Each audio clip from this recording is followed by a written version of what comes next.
Broadcasting from Hollywood, it's the official On Air with Brandon J podcast. Everyone, I'm Sarah Baker, and I'm here with Brandon J with OMG Music Television. Okay. Hey, what's up, guys? I'm Brandon. Welcome to On Air with Brandon J. I'm joined by special guest today, Sarah Baker. Sarah, how are you today? I am so good, Brandon. Thank you so much for having me. I'm really excited to be here, and apparently my animal is too, if that's all right. Absolutely. It's great to have you because we'll just touch just briefly on your background and all of the things that I've learned recently.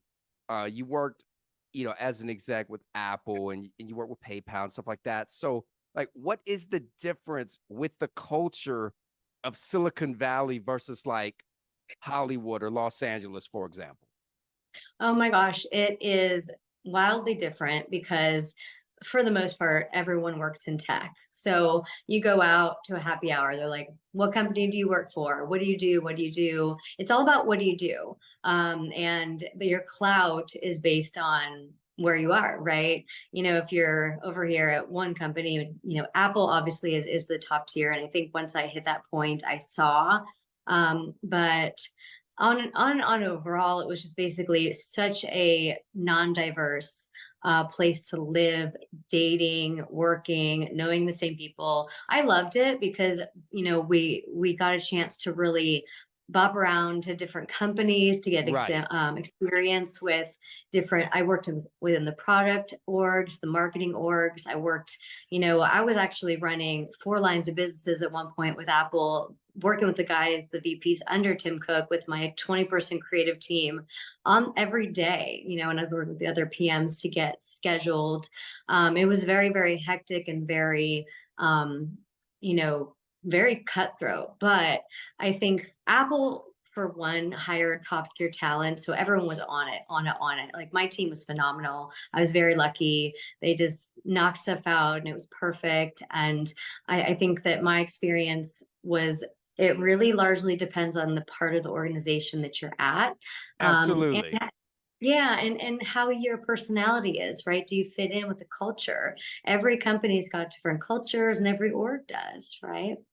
So after leaving Silicon Valley, what is on your agenda at the moment, Sarah? Yeah. What's funny? I worked at, oh my gosh, PayPal, eBay, Salesforce, Sephora, Meta, Facebook, Apple. I did a few startups that worked with those clients to get some more experience. And I think that I needed to do that. I think everyone needs to really get their hands dirty, do that 70-hour work week, get that time in, see how, you learn so many soft skills, you learn so many hard skills. I think anybody can jump into something if they have enough talent, if they have the attitude to do it. So I learned a lot doing that. But once, it was probably about 8 or so years, I felt like I hit the top, right? Apple was it. There's no going back. So I decided the one thing I didn't like about it was that we were chained to a desk. And I believe that they felt that the office culture was really where it needed to be and where You're we supposed needed to be obsessed with work. I mean, you know the drill. Why do you think? Yeah, why do you think they have food and buses and everything? They just want right. you to never, ever, ever leave. And the funny part is, we would go to happy hours after work with each other, and we would go out with each other. Man. It's almost every single one of my friends worked in tech, and it's the only thing is because we knew each other, like we understood our lives. It made sense. So when I moved to LA, I actually was a breath of fresh air. It was because of COVID. I was blessed to be able to work remote. I, as a program, like a high level program manager, I ran people, I ran teams, I managed up and down. I need to focus. So for me, I didn't need to collaborate. My teams would collaborate, pull me in. I had junior producers under me. And so it was very, very different, but LA was fun. I loved meeting people in other industries. You go to a party, you go to anything, and they wouldn't be like, who do you work for? They'd be like, what do you do? Who are you? And so that was really, really fun. For me? Bingo, right? So that was the only thing that I didn't like about that, because I was like, well, I can be awesome to hang out with, and I'm smart and I'm fun. Right? I mean, what do you want from me? But yeah, it was a lot about what can you do for me? Are you in the industry? I did go to a lot of industry parties. I hosted a lot of parties. I did make a lot of really amazing friends. And for me, after the kind of burnout culture of FSB, LA was nice because I got to really just enjoy myself and work remote. You lost the commute time, you lose all of that time wasted, right? So you have more time to yourself and you can run across the street and actually, get some sun or go to the pool, get some sun, come back down, do more meetings and have a life, right? So I loved it. But at that point, they were going back to the office and my family's in Florida. So I decided to up and move to Miami. Don't know how, don't know why I got here, but Miami is now my home, and I love it because it's global, it's international, it's very open-minded and fun, and But you know any day what's of the week. interesting about Miami, Sarah, is Mhm. Miami has a huge tech hub because of Bitcoin and all of the other things. So it's very Right. interesting how uh, life has led you to Yeah. Miami, Florida. Well, And that's part of it because I am also an investor as well in crypto. I did work with a lot of crypto and NFT companies when I was in California. So a lot of my friends also moved here. So yeah, it's becoming a big tech hub, not only because of the people moving from California and New York and the diversity that it's becoming, but because of the global international scale and the reach and the people that come here. Because we can easily hop on a flight and be in Europe and at a conference. And I know friends that do that every week. I have a friend that travels. He's a global DJ and a private equity firm managing director. So you can truly be anything you want down here. And that's great, right? that's It's awesome. it's becoming Leading huge. into my next question, and thank you for sharing that with Yeah. us. When you as an investor, and I'll just say an angel investor for Mhm. that matter, Yep.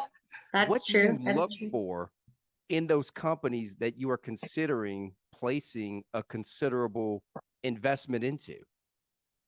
Yeah, so for me, definitely I'm an angel. I'm a founding member of a company. When I moved here, I built out operations for a startup and I'm a founding member for that company, but I did not invest personally. I simply came in, built out the ops, helped run it for a while. But then I started investing in something that mattered a little bit more to me from the heart, and it was a personal investment. So I suggest that they do their due diligence on that company, and I'm talking dig deep. What is the mission? What are their values? What are their goals? What are their metrics of success? Do you feel it aligns with you deep in your heart and your gut? I rely a lot on my intuition, a combo of head and heart and what feels right. And it's okay to make a couple of small investments here and there just to kind of get your feet wet when you're younger and a little bit more inexperienced. And I would highly, highly invest that while you're doing due diligence on the company, speak to, if you have a colleague or a friend that's invested before, pick their brain too. That's what I did when I invested in my first company. I called one of my partners who was the partnerships head of my current startup. And I was like, what do you think about this? I ran him through everything and he asked me a bunch of questions. Funny enough, he and I had the exact same one red flag. It was wild. So I'm like, all right, we're on the right page. So I think it's really important to just do your due diligence on the company, see if you feel good about it, see if they have a plan, see if it feels like they know where they want to be, where they want to go, and then trust your heart and your head. But also, get advice. See if someone else thinks the same, and I think that's something that some people really need to think about. When growing your brand, Sarah, what Yes. Yeah. should entrepreneurs look to avoid? Because there's so many things. I mean, when you've never done something before, building a brand, building a company from scratch, it's very tedious. It's daunting.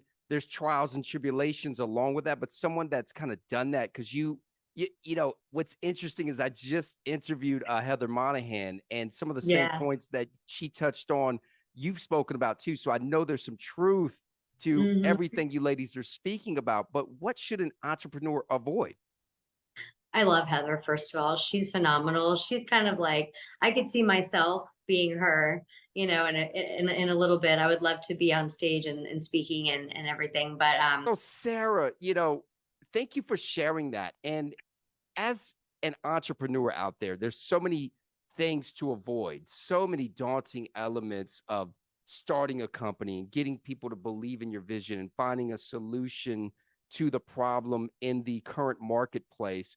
What advice do you have for those entrepreneurs out there of things to try to avoid? Because I know it's tough when you've never done something before, but you being skilled in that area, what would you tell them?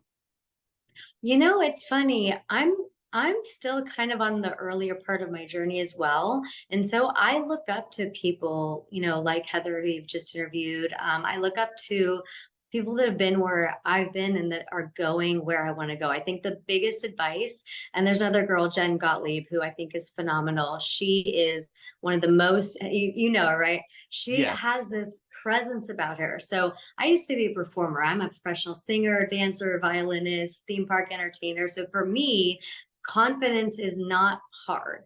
That's never been Right. hard for me. So I'm very blessed and very lucky that public speaking and networking and getting out there it's not hard for me. So I think that's helped me also in my career as well, because when you manage people, you have to get to know them. You have to have them earn your respect, and you have to be, very, very authentic and genuine. So I think that's one thing is look up who do you want to be, emulate them. Like, who do you want to be, and look at what they do, and look how they speak and who they interact with, and their essence. And so I've been watching actually her for a while, and I really love some of the things she talks about. And I think the biggest things comes down to confidence and being not afraid to fail. Because here's the thing, you're gonna fail. You're gonna fail absolutely, more than once, and it's gonna be painful. We all know that, but I think it's mostly a combination of getting yourself out there, putting yourself out there, finding ways to, network, finding people to listen to, and to, just to help yourself grow. I'm always learning from other people. Always, I am never ever going to stop learning. And so, if you find someone that aligns with the place that you want to go to, makes sense, right? Just to emulate how they got there. So look up to them, and um, see if you can connect with them personally. See if you can. I would love to, take her to lunch and pick her brain on how she got there. But I actually kind of had to do it myself. So I put myself out there and I started networking, and through that I've met lots of interesting people, and that's led me to some of the other investments that I've made. I'm actually right now working on a travel company that a gal lives in my actual building, and just randomly met. She loved my energy, vice versa. So sometimes it's a combination of luck and opportunity, right? But you have to. I think you That's have to what put it yourself comes out there. down to. It's all about who you know and Yes. them having confidence in you. Because the thing that I've learned, Sarah, people are less likely to invest into an individual or an idea without that individual or idea having a strong team backing it. Absolutely. Absolutely. 100%. It is all about relationships nowadays. It's all about who do you know, who, not in the way that we talk about in the LA scene, who do you know, but in the way we talk about who do you know, who are you connected to? Like some of these big power players, I have learned so much just by listening to them. My biggest thing is we have two ears and one mouth. Listen, just take it in, absorb, ask them questions. And as an entrepreneur, I know business very, very well, but there are certain things that I could learn from them that they've done along their journey, and vice versa. And I mentor people that have done that want to do what I do. So it's kind of like learning from the folks that have been there, and then bringing that to yourself, and then bringing that to other folks that are wanting to get to where you are. I think Speaking of relationships forever. mentorship, Sarah, Yeah, the female empowerment thing is so large at hand right now, and I think it's great, right? Women like yourself and others, Heather, you guys are empowering other people to really get focused, to become motivated. Do you think that that stems a lot of coaching that you're doing right now with those that are enduring mental health scenarios? Yeah. Yeah. Right now, I think for a while we lived in this weird, distorted culture where women felt like they had to use their bodies, their beauty, whatever, to get ahead. And I'm really, really pleased to see that women are stepping up, and they're stepping up in a good way where they're balancing work and life, but they're also like, women are really good leaders. They're really good at connecting with people. Not that men aren't, but it's something we haven't ever seen in the past. So it's nice to see them shine. And for me, I really love mentoring and talking with junior PMs or anyone that's wanting to get into the space, because we have that kind of feminine energy. And I think that's really important because people, for me, I don't know what it is. They just trust me. I was on a bus in San Francisco. It's a funny story. And because we took the bus to work every day, and this woman came up to me and we just started talking. And I'm the kind of person that will talk to a wall, I'll talk to anybody. So she was asking me questions. And by the end of the bus trip, she said, "Thank you so much for listening and for everything." She said, "You are really admirable, or really inspiring to me that you've done all of this." And so it's, for me to inspire somebody else is the biggest gift I could give. And that's kind of my journey right now, is to help other people. Because when I started, to be quite frank, I didn't have anybody. I was completely on my own. I was just doing it. I got lucky. And I think, like I said, with the confidence thing, that didn't hurt because I wasn't afraid to put myself out there. So for those that are, I do offer even confidence coaching, interview coaching, networking coaching. There's public speaking coaching. There's so many things that are really little tweaks that you can start putting into your daily routine, practicing, things like that. I'm really, really excited to see that the females of this world are stepping up and wanting to be part of the business world. And I do think it's unfortunate that not everyone can work remote, but the fact that a lot of us can, especially in tech, and especially in entrepreneurship, I see more and more people, younger people. I'm learning from people younger than me how to be an entrepreneur and how to make money doing something I've never heard of. So I think coming together as a community is super important. Staying in touch with others, like-minded people. I've been kind of magnetically drawing people to me that have just been incredibly insightful for myself as well. And I think I mentioned the travel company that we're working on. This girl lives in my building. It was serendipity, and we just became friends. And she's from the UK, and she's phenomenal. And we're now building a team of women under us with this UK-based travel company that's super successful over there, but now it's coming to the US market. So that opportunity just happened to fall in my lap. And so I got lucky. But it's because of, I think, our confidence, our energy, that people want to talk to us and they want to work with us. And so I think it's really important that everyone builds their confidence up to that point where they feel like they're empowered, because we are. We Yeah, absolutely for are. There's sure. nothing we can't do. It's all in your mind. It's a mindset shift. And that's something I talk about too. And I'm going to be starting a podcast and doing some I masterclass. was leading into that next question. I rumor Yeah. has it that Sarah Baker is getting ready to launch a podcast. So can you just give Yes. us a quick overview of what we can expect from this podcast? You are correct, Brandon. The rumors are true. I've been on a few podcasts so far here in Miami just to see what I thought about them and how I felt about it. And I got a lot of good feedback that, why don't you just start one? You have so much to say. You're great on camera. And I'm like, sounds fun. I think I should do that. But my biggest thing is going to be very similar. So I know a couple podcasts, which I will not name. They're very controversial at the moment. They're more geared towards men and fitness. You all know who I'm talking about. I'm going to be kind of more on the other side of it. Like, okay, how do we as women, build up our our confidence. But I'm not going to limit it with that. I want to talk about things that are controversial that matter as well. I want it to be an open forum, a community where entrepreneurs can come together, people that want to better themselves in any way. It doesn't have to be in business, it could be in any way. Just it could even be about self-love, spirituality. I'm still figuring out exactly how to position it, but the biggest goal is just how to make yourself the best that you can be. And whatever that way is, I want to bring people together that we can talk about things like that. And we can say, hey, I'm burning out. What do I do? I personally, I know how to fix that, but there's a lot of people that they don't know where to turn. And so I'm thinking that that's something that I can bring a lot of value to, and podcasts are huge nowadays. So, they sure are. I mean, yeah, you would be surprised once you launch it. That's the hardest thing, right? Launching it yeah, and staying consistent with it, bringing yeah, content that people are going to be engaged with, not just talking about just random Joe Blow stuff that anybody else can talk about, but exactly. asking questions, which leads me into my final question for you, Sarah. Okay. If you could talk to the younger version of yourself, Sarah Baker, what would you Yeah. tell her?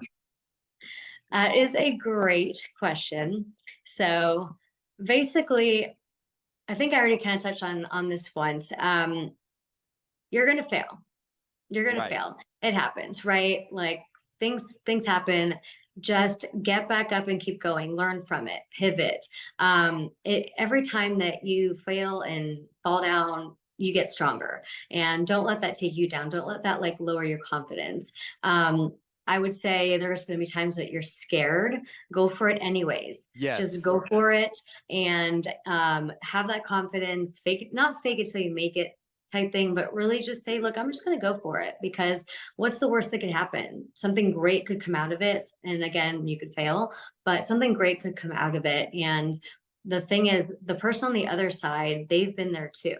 So, there's really no reason to find a mentor, learn from everyone you meet. Like I said, listen to other people, ask questions, be open-minded. I know it's hard to say that, but take those risks and challenges along the way and really push yourself out of your comfort zone, because there's no way to grow if you don't. And I know that's, like I said, it's hard to say, but I think that with that podcast, we can probably help to pull out that confidence in people, right? Where they feel like they can come out of their comfort zone. And I would love to see more people out there doing what they love. One of my startups is actually about a purpose-driven life, finding what your passion is and building a community around it. So, just like I said, don't be afraid to fail fast, fail often, pivot, get yourself out there, network, meet people, build relationships, build that confidence, and then keep time for yourself, right? Like There do you things in your go. day. Yeah, do things in your day that you love. If you meditate, if you do yoga, if you dance, I always spend at least 10 or 20 minutes a day with one of those things, even if I'm super busy. And I like to delegate too. I want to throw that in there. There's a really big thing today about I have to do everything and I have to be everywhere. You don't have to be everywhere. You can delegate. There's people, there's third-party apps that'll do it for you. Spend time doing the I things mean, that we you have love. AI, we have apps that'll do our job for us in like a Yeah, couple of minutes. I mean, what do you think about this? I mean, and what's right. interesting about this, Sarah, they're talking about AI replacing individual jobs. And speaking of Silicon Valley, you've seen the layoffs at Meta, you've seen the Yeah. layoffs at Google, Microsoft, the list goes on. It's definitely something that we should be paying attention to. I agree. I agree. And that is a whole nother conversation. And that's something that Right. That's another interview we'll have I don't think we have time on for that. We have AI. to we'll do a Yes. follow-up on my theories on AI. I think that there are really great benefits to it as long as Yes. we do it properly. And yeah, there are some things that I saw in Silicon Valley that were incredible. I mean, the power of this is, if it needs to be harnessed right. And I think Yes. that there's ways where we can utilize it to replace jobs that will then leave those openings for people to do something that they love to do. And I think it can really advance society in a lot of ways if done right, like I said. But look, there's chat GPT, everything going on right now. There's so much that's going on in that world that I don't know. As long as we do it right, I think it'll be okay. But it's definitely going to replace a lot of people's jobs. It's going to replace a lot of the things that we do in society. Yes. But I do think that's a good thing, because that will leave gaps for us to move into higher and higher advancements. Right. Look at what Tesla's doing. Look at what we're doing with, look how far technology has come in just the last 10 years. Can you imagine what it's going to be like in the next 5 or 10? I mean, it is mind blowing. But the thing that I've learned, as long as an individual learns how to adapt with change, educate yourself, learn how to use, you may be accustomed like the older generation to where you want to use a flip phone, for example, but because of all the new modern advances, and speaking of someone from Apple, you've got the iPhone, you've got the Android, you've got all of this technology at your fingertips that can help you do your job, that can help you be able to communicate with people around the world in such a greater opportunity. I think it's amazing. I do too. I mean, my team is global. We don't have an office. We communicate via multiple things day to day. And I, as a very fast processor and multitasker, it works really, really well for me, because I'm actually running 3 different companies, and I'm adding a 4th at the moment. And I still have a life, and I'm traveling, and I'm feeling more free than ever, because the technology has given that ability for us to do, like, no offense, but sitting in an office from 9 to 5 or 9 to 9 Right. was not No offense doing taken. anyone. No, you're good. You're good. No offense taken. It's Sarah, not where good. can we follow you on social media? Okay, so my Instagram this is Sarah Baker. This is Sarah Baker. It's me. And there's a link tree there as well. So if you click on that, you'll find all my links. You'll see you can book a session with me. You can join my travel company, join my team. It's growing like wildfire. We are so excited about that. And I'm going to be adding a couple other things too there once the podcast gets going. So that's where you can find me. Sarah, thank you for being a special guest today here on Air with Brandon J. Congrats on the new podcast. I will definitely be an avid listener. I'm always about empowering and getting educated on certain things that are current that we need to really focus and pay attention to. So thank you so much. Enjoy Miami. I love Miami, Sunny Isles Beach. It's paradise down there. It's beautiful. No, thank you so much, Brandon, for having me. It's been an absolute pleasure speaking with you. And yeah, thank you. I'm very excited, and I feel like, this is kind of my year to really branch out and do things. And I want to bring people along with me and meet more people. So thank you. There you go. I'm Brandon J. Honored to be here with you. Absolutely. Sarah, thank you so much. I'm Brandon J. We'll see you next time. Goodbye for now. Thank you for tuning in to On Air with Brandon J. Follow on Instagram at I am Brandon J.